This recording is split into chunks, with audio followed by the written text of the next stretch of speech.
finally got around to making another video for you. This is another one I found off the internet somewhere along the way, and this is 2-stick pot hanger really. So rather than making a great big camp kitchen, it's a nice simple one. If it's just you out and about with one pot to hang, it's a nice easy one. I've managed to get a piece of hazel here, and what we're after is something with a nice wire in the top of it. We'll cut it to length in a minute, and then what you want is a wire and then a nice straight stick coming off of that, and that's everything you're going to need. You're only going to need 2 pieces. So to save my battery life and whatnot, what I'm going to do is I'm going to cut this to roughly about hip height, just over hip height, and then take the long stick off. So I'll do that and I'll come back to you. Right. So I've cut the other bit off. So now I'll cut this sort of length. You can always trim it down in a little while. There's no big deal really. Obviously the straighter the stick is, it will be for you. I mean, that's far too long at the moment, but we'll get back to that. Right, I've cut the wire, as you can see. With these, when you're doing anything like pegging it to the ground, what you ideally want is one half of the wire to follow the stem straight up. Because if you've got a wire like that, when you try and hammer it, they'll just split and you'll be wasting your time. So try and get one with a straight, with a wire coming off of it. Also,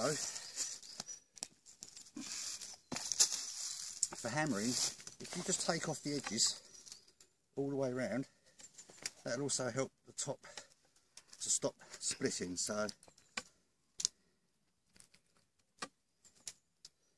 just get rid of some of this, because what happens is when I use the back of my axe, but as you hit it, that might split, so that just reduces the chances of that happening. Okay. Right, when you sharpen stuff as well, a lot of people have a tendency to sharpen so the points in the centre, but that's actually quite weak if you do that. If you sharpen something, always have it offset, because then the actual outer part is slightly stronger than the centre of the wood, believe it or not. So I'm just going to put a spike on the bottom of this, shave it off, and then we'll have a go at this ground. It's rock hard. There's flint and all sorts of stones in the ground. And I'm going to have to pause now because I'm underneath the Luton Airport flight path, so there's another plane coming. But I'll sharpen this, I'll be back to you.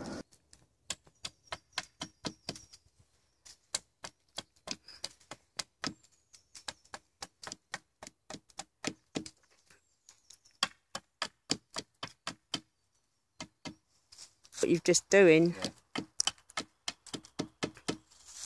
That'll do. It's a little bit in the centre, but we'll give it a try. As I say, the ground around here is pretty bad anyway.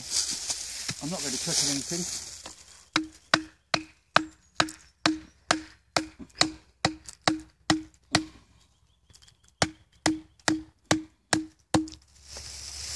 We'll give that a try. So I'm not cooking, it's only an experiment, it's just something I saw on the internet. So we shall see. Right, the next thing, and I probably should have done this before I put it in the ground, but hey ho, you know what I'm like my videos, is to cut a notch down here somewhere. So don't have to go all the way through. It's just something for you to put a string into.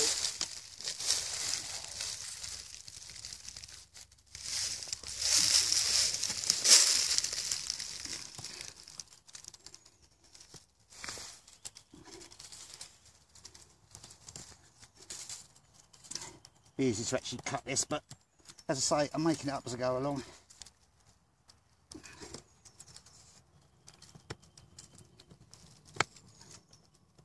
So that'll probably do us for that.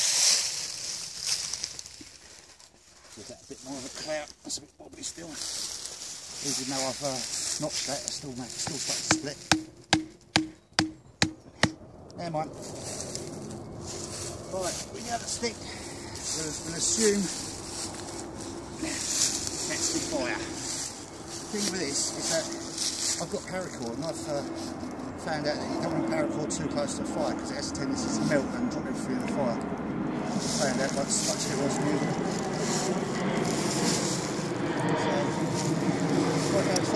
that. So the end of it's roughly over on the fire.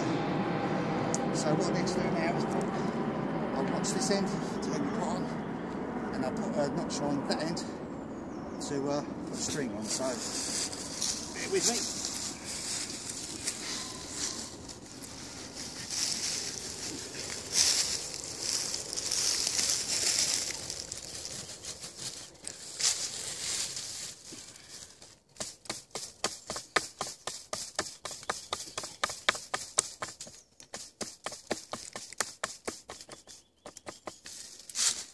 For that end,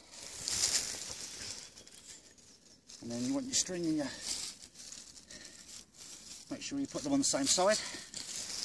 Obviously,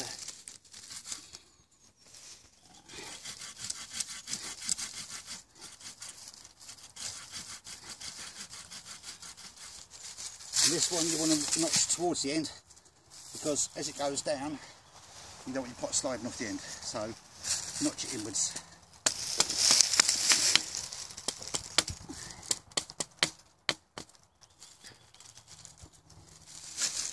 Okay, that'll do for that.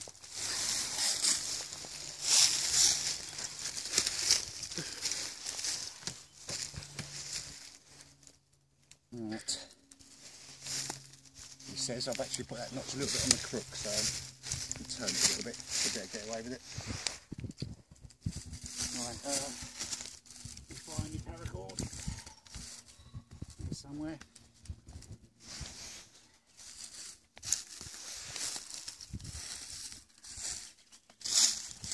For this one, it's like putting up your tarp or anything else. I can't remember the knots names, but just the same as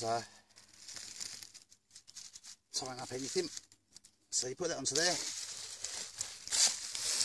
a string, and then on this end,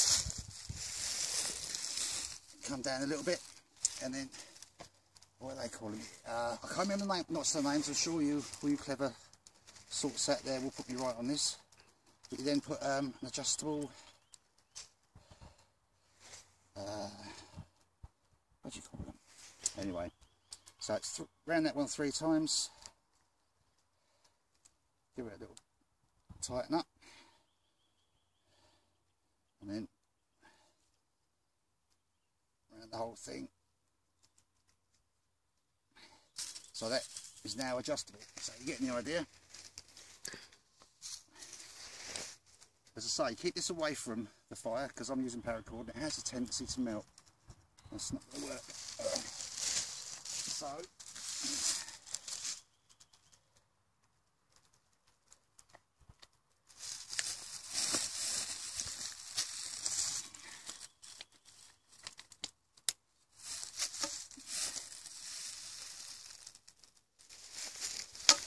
got a bag somewhere. There should be the cook pan.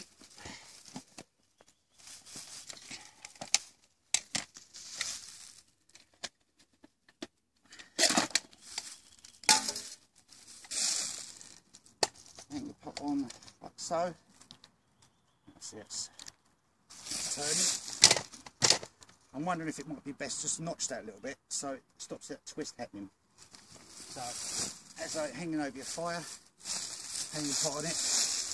If you want to slow it down a little bit, adjust it and raise your pot up a little bit. Or because I've got, I don't know if you see my other videos, but I've got suspended. It's the bottom of a shopping basket. I've turned it into a suspended tray, which I chuck all my sausages and meat and everything on. So basically that's it. You know, if you want to speed things up a little bit, slide that down so it's nearer the fire. So, and that is it. That's the 2-stick campfire pot stand. So thanks for watching, and I'll speak to you all soon. Cheerio.